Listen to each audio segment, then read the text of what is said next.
Espace TV.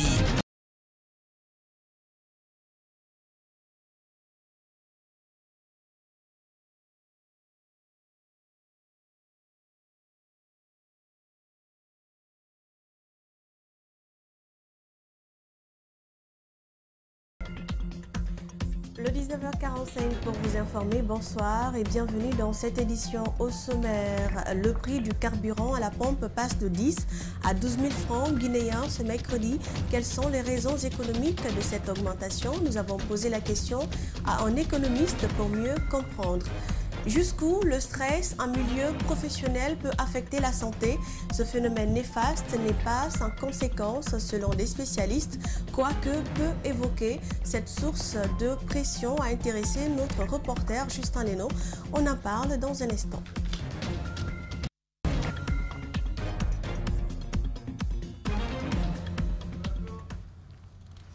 Le prix du litre du carburant passe de 10 à 12 000 francs guinéens sur toute l'étendue du territoire national à partir de ce mercredi 1er juin 2022. C'est du moins l'annonce faite par le ministère de l'économie et des finances à la télévision nationale.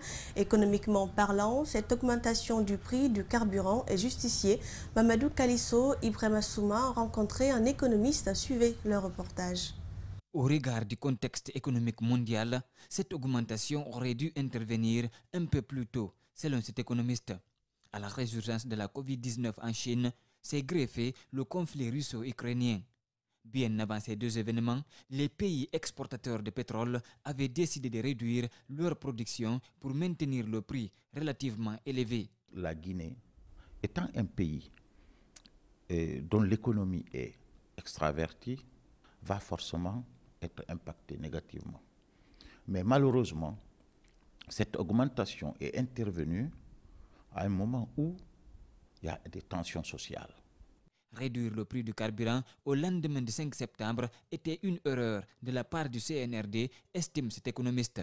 Nous, les économistes, on avait quand même alerté à l'époque le gouvernement pour dire qu'on doit s'inscrire dans une logique de réalisme économique. Parce que tôt ou tard, si les décisions sont mal pensées, mal choisies, elles vous rattrapent. Cette décision aura des répercussions sur le train de vie des citoyens. Le gouvernement pourrait mobiliser des ressources internes pour soulager la population. Sur le plan mondial, l'augmentation du prix des produits pétroliers va impacter la croissance économique mondiale.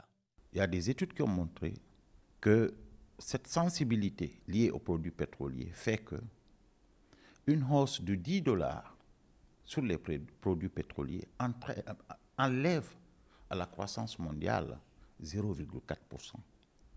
Donc c'est le pouvoir d'achat de la population mondiale qui sera négativement impacté. Il revient désormais aux mêmes autorités de tabler sur la fixation et le suivi des prix et les tarifs de transport qui sont aussi rehaussés à la moindre augmentation du prix des produits pétroliers. Les citoyens s'indignent et fustigent l'augmentation du prix du carburant, une situation qui impacte déjà les activités quotidiennes, notamment le transport et le coût de certaines marchandises. Plus tôt dans la matinée, certaines stations sont restées fermées en attendant l'uniformisation des prix à la pompe. Alseni Bari et Ibrahim Awal Kamara nous signent ce constat. Pour démarrer notre constat, nous rencontrons ces chauffeurs. Certains viennent d'achever les premières rounds du matin. Une seule inquiétude, l'augmentation du prix du carburant. Les populations souffrent. On ne doit pas augmenter le prix de l'essence 12 000 francs. On va faire 11 000 à moins. Là, Alpha Condé, il a laissé 11 000 francs. Il n'a pas augmenté 12 000 francs. Mais comment Doumbouya est venu pour augmenter jusqu'à 12 000? Ils sont nombreux les chauffeurs qui ont longtemps sillonné avant de s'approvisionner au marché noir. Pour ceci, cette augmentation ne fait qu'attiser la souffrance des citoyens. Moi, j'ai payé l'essence à 13 000. Le pompe ne me travaille même pas. Nous, on a payé 13 000 francs l'essence. Arrivé, moi, je suis à Dapompa. De Dapompa ici, moi, j'ai fait chaque tronçon, j'ai 2 000 francs. C'est bel et bien réel. Il y a des stations qui ont fermé. Les gestionnaires expliquent qu'il fallait attendre l'uniformisation du prix du litre. On attend les techniciens pour changer le prix sur les pompes. Parce que dans ce cas-là, quand tu sers quelqu'un, lui il voit 10 000, tu lui dis 12 000, c'est des problèmes. Donc seulement ça. On attend les techniciens. Sinon il y a le carburant. Celles qui ont ouvert sans uniformiser les prix du litre font face à la colère de certains citoyens. Cette scène en témoigne. Mon ami, ils n'ont pas réglé le compteur là d'abord. Les techniciens viennent, ils ont appelé, c'est la nuit, ils ont annoncé ça. Désormais, il faut faire avec ces 12 000 francs guinéens aux grandes dames des populations. Cette augmentation du prix du carburant nous a fait souffrir. Depuis le matin, on marche. Ce n'est qu'à 9 h qu'on a eu le taxi. Et c'est 2 000 qu'on a payé. S'ils ne peuvent pas diminuer le carburant, ils ne doivent pas augmenter. Moi, je voulais payer 10 litres, mais maintenant, je suis obligé de payer 7 litres. C'est clair, les citoyens font face à la dure réalité du pays. Le transport qui grimpe, les marchandises qui se fixent au gré des humeurs des commerçants. Faut-il alors compter sur une augmentation des salaires à la fonction publique et au privé? La réponse du gouvernement est encore attendue pour faire face à cette augmentation. Et nous restons dans le même cadre. Dans la commune urbaine de Boké, cette annonce est parvenue tôt ce matin à quelques personnes. Citoyens, motards et agents de pompage se disent surpris par cette hausse. Reportage Aïssatou Kesso Diallo. C'est à travers le communiqué du ministère de l'Économie et des Finances, lu hier mardi à la télévision nationale, que cette hausse du prix du litre du carburant dans les différentes stations d'essence a été officialisée. Boké, à l'image des autres villes du pays, les citoyens accueillent cette information avec beaucoup de peine.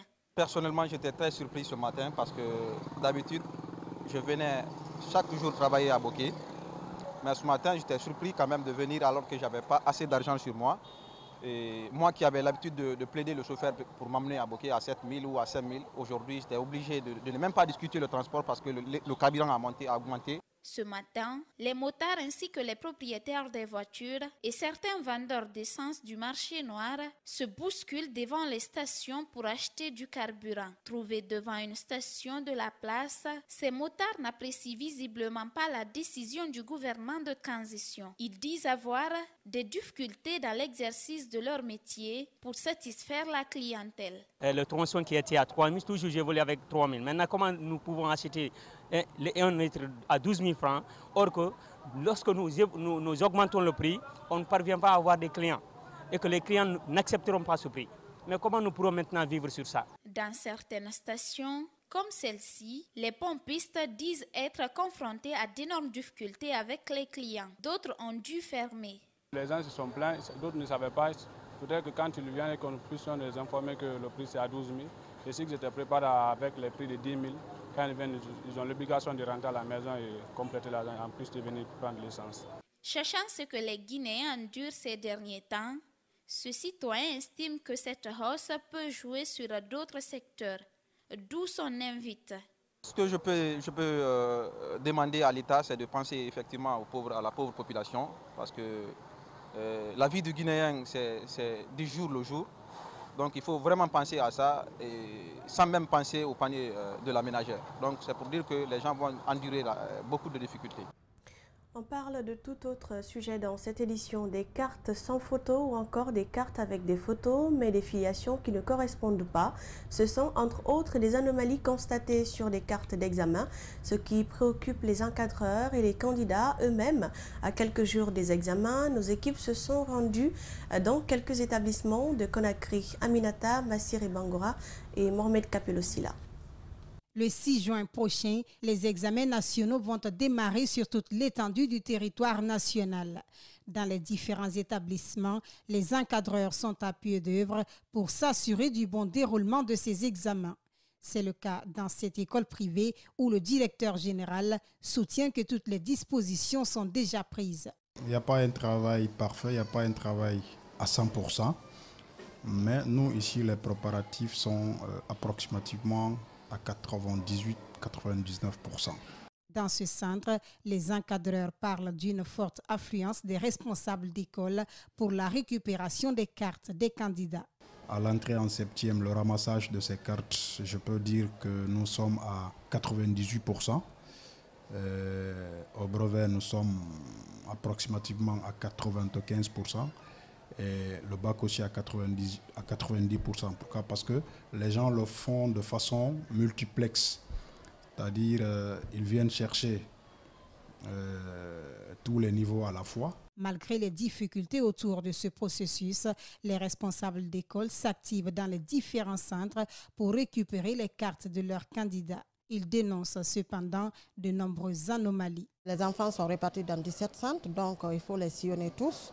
Et puis maintenant, il faut que les enfants soient munis de leurs cartes avant le jour J. Et ça aussi, bon, c'est pas facile, mais bon. Généralement, vous trouverez dans certains centres, sur la liste de base, vous trouverez 10 candidats, mais dans le centre, vous trouvez 4 ou 5 cartes. Et le pire, vous trouverez certains candidats qui sont photographiés, que ces candidats n'ont pas leur photo logée sur la carte. Donc on vous demande encore d'aller payer 15 000 francs à la DCE pour qu'ils reprennent encore la photo. Il y a plein de cartes sans photo, Et on a même retrouvé certaines photos logées devant les renseignements de certains candidats. C'est-à-dire que ce sont les renseignements, mais ce ne sont pas leurs photos. Entre le FNDC et le CNRD, nul ne veut lâcher prise face au désir de manifester de l'un et l'autre dans l'obligation d'assumer ses devoirs régaliens. D'en communiquer à un autre, les autorités de la transition ont insisté sur l'interdiction des manifestations. Il n'est pas question, selon les membres du Front national pour la défense de la Constitution, de s'y soumettre. C'est du moins le constat dans ce commentaire de Djibril Ba. Suivez. Décidément, par voie de presse, le CNRD et le FNDC se livrent à des déclarations pour ou contre des manifestations. Dans la nuit du mercredi, une fois n'est pas coutume, les autorités de la transition ont rappelé les conséquences des différentes marches organisées des années antérieures. Dans son communiqué, le CNRD exprime sa volonté d'éviter les grabuges. Il a aussi rappelé des heures de gloire dont certains politiques ont bénéficié: le retour des exilés politiques, la restitution des documents de voyage, la libération des détenus politiques et certains sièges des partis politiques. Cela ne doit pas être un argument pour le CNRD, se fonde un communiqué un peu plus tôt des membres du Front national pour la défense de la Constitution. Ils ont indiqué que l'interdiction des manifestations par les autorités de la transition est une attitude dictatoriale. Dans leur justification sans répit, le FNDC invite le CNRD à lire l'article 8 de la transition qui garantit des droits et libertés aux citoyens. Aucune marche ne sera autorisée par le CNRD, expression devenue une gradation pour les activistes du FNDC, chose qu'ils ne peuvent accepter. Contre toute attente, la communauté internationale s'invite et demande au colonel Mamadi Doumbouya et ses pairs de revoir leur décision d'interdiction des manifestations. Le Haut Commissariat de l'ONU aux droits de l'homme précise que les mesures envisagées par la junte sont un recul sur la voie pour le renforcement de la démocratie et du respect des droits. Un commentaire de Djibril Ba. Je vous le disais à l'entame, le stress est un ensemble de réactions physiques et émotionnelles néfastes. Il est souvent causé par la pression dont sont victimes les employés due aux exigences de travail que leur font subir les employeurs. Les conséquences sont énormes sur la santé selon les spécialistes. Malheureusement, peu sont ces victimes qui en parlent par peur de fâcher leur patron et au risque de perdre leur travail. Nos reporters Justin Leno et Meshak Sanda Kourouma se sont intéressés au sujet. Suivez. Victorine Camara est entrepreneur. Depuis quelques années, elle évolue dans l'événementiel, un travail de terrain pour lequel elle exerce souvent un degré de contrôle sur ses travailleurs dans le but de satisfaire ses exigences. Dans cette aventure, elle stresse ses employés et se stresse elle-même. Surtout moi, si on a un événement, tant que l'événement ne finit pas, le stress est là. Et je verse le même stress sur tout le monde. Mes employés, je crie, je suis stressé. Parce qu'une fois que tu as déjà un événement en cours, et le client te stresse, et toi-même tu es stressé et tu mets le même stress sur les employés. Au travail, le stress se manifeste par les douleurs, les tensions artérielles, l'insomnie, la migraine et autres problèmes de santé selon ces médecins. L'adulte doit faire au moins 8 heures de sommeil et le reste est réparti sur les activités. Alors, si vous prenez trop de temps au travail, 20 heures de travail, mais il va sans dire que vous allez accumuler assez de stress et les conséquences sont énormes. Sur le sujet, on n'en parle presque pas car les victimes ont peur de perdre leur boulot qu'ils ont mis du temps à trouver pour mieux vivre. Si on connaît nos droits, on peut dénoncer. Et on ne risque pas d'être licencié ou viré parce qu'on a dénoncé des choses qui sont normales. Toutefois, Dr Goulé Biavogui explique qu'il y a bien des solutions pour gérer le stress au travail afin d'éviter les répercussions. Là, les solutions, il faut dormir suffisamment et il faut pratiquer le sport. Le stress au travail, certains patrons en tiennent compte en traitant mieux leurs employés, d'autres non. Le haut commandant de la gendarmerie nationale, le colonel Bala Samora, a présidé ce matin la cérémonie de pose de la première pierre du projet de réhabilitation de l'extension de la brigade spéciale de protection des personnes vulnérables.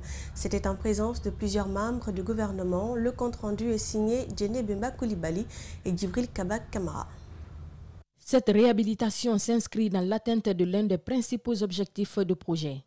Pour le directeur régional du projet de lutte contre la traite dans les pays du Golfe de Guinée Expertise France, ce projet marquera un pas important dans le cadre du renforcement des dispositifs nationaux de lutte contre ces fléaux.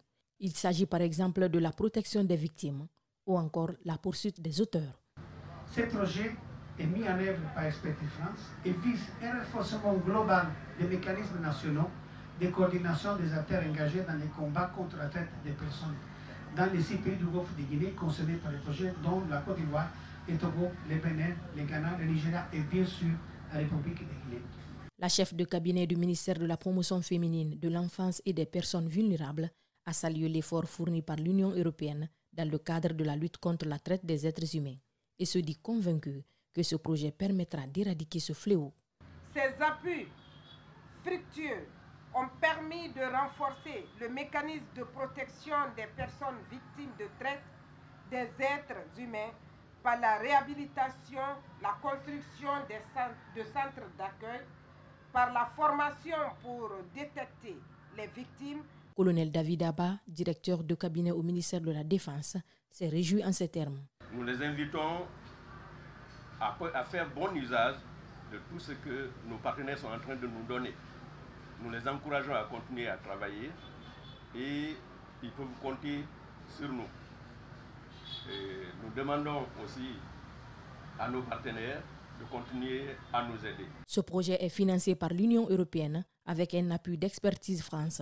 Le gouvernement guinéen, à travers le Comité national de lutte contre la traite des personnes et pratiques assimilées, fera de cette réhabilitation un élément clé dans la lutte contre ce fléau. Tout le plaisir a été pour cette équipe de vous avoir servi. Merci pour l'attention et l'intérêt. Très bonne soirée à tous sur Espace TV.